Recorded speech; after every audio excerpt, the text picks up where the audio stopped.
Open day and night to the poor young man who desires above every other desire to preach the gospel of Christ. That is a quote from Ashley S. Johnson, the founder of what first started as a School of Evangelists in 1893. Later, in 1909, it was renamed Johnson Bible College.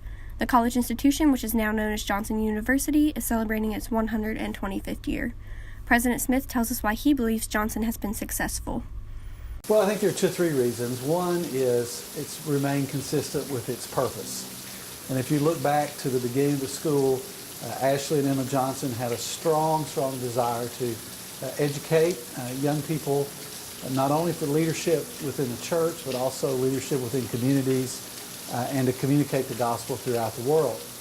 And even though the contexts have changed and we articulate it differently today, there are different challenges today, for 125 years we've essentially stayed with the same goal. And so I think that mission, and then accompanying that mission has been stability of leadership, 7 presidents in 125 years, being very aware that the financial resources we have are a stewardship from God, and so we have remained financially secure.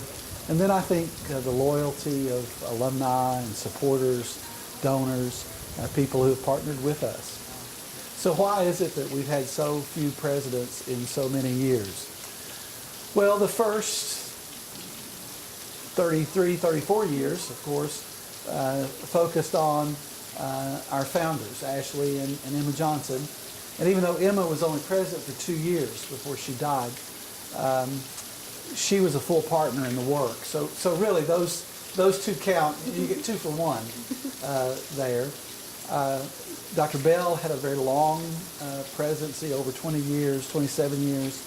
Dr. Eubanks, of course, had a 38-year presidency. We're not going to see, I don't believe, we're going to see those kinds of presidencies again. So how has the celebration of 125 years concurrent with my presidency, how has that affected the way I think about the presidency? Well, I'm already, of course, a historian by trade. My academic training is in history. I've been the college historian, so to speak, since the centennial history in 1993. So I've always had a good sense of the history of the school, but celebrating the 125th really brings all that into focus. And it's just another reminder that we're part of a long heritage.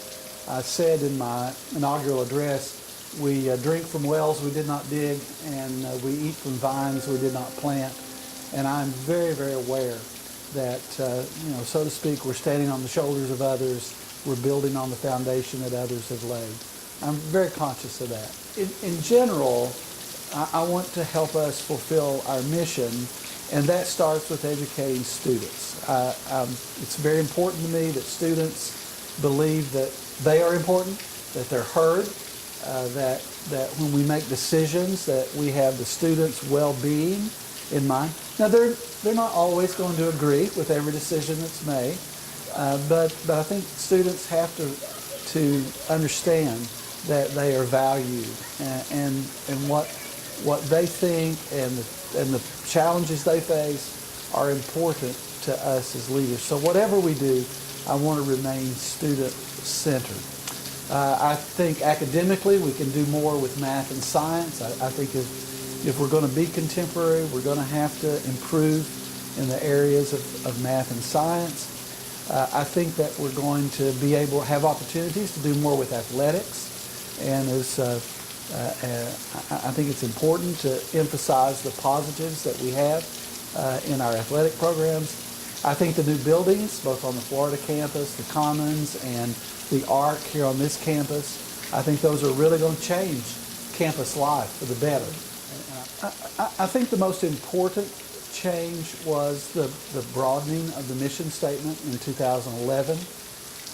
As I said in several contexts, it wasn't anything new. In fact, it was a sort of return to the original mission statement of the school. But its focus on strategic vocations as well as congregational ministries, and its focus on the kingdom as opposed to more narrowly focused on the church, and its insistence that we are to be among all nations. That really broadened our sense of mission. It's given us more opportunities for different kinds of academic programs. It's given our graduates more open doors and opportunities. And in a sense, we're still really learning what that means and still kind of figuring out where the future is going to go with that mission statement. There's a lot of other things. Students change, backgrounds change, the challenges of government regulation. There's all kinds of changes that we face. But I think in the big picture, the broadening of the mission really is the most important change that we've seen. So in the next 125 years, what do we hope the school achieves? Well, the first thing, of course, is if it's sticking to the mission that brought it this far, then I would hope it sticks to its mission. There are lots and lots of examples of schools who have started with a strong faith background and a strong spiritual mission, who abandoned that for various reasons, mostly pragmatic ones. I think, first of all, I would hope that we would stick with that mission. But what I would hope for myself and my successors is that they would be able to understand their own context. Things are going to change.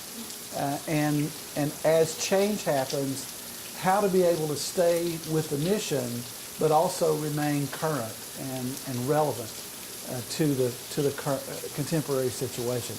That's the biggest challenge. How do you stick to your knitting, so to speak, but at the same time adjust and adapt and meet the challenges of the current time. The university celebrated with festivities October 25th through 27th, which included bounce houses and games, hayrides, a bluegrass band, and local excursions, including a history tour of Cades Cove in the Great Smoky Mountains National Park with President Smith. I'm Jenna Stallman, signing off.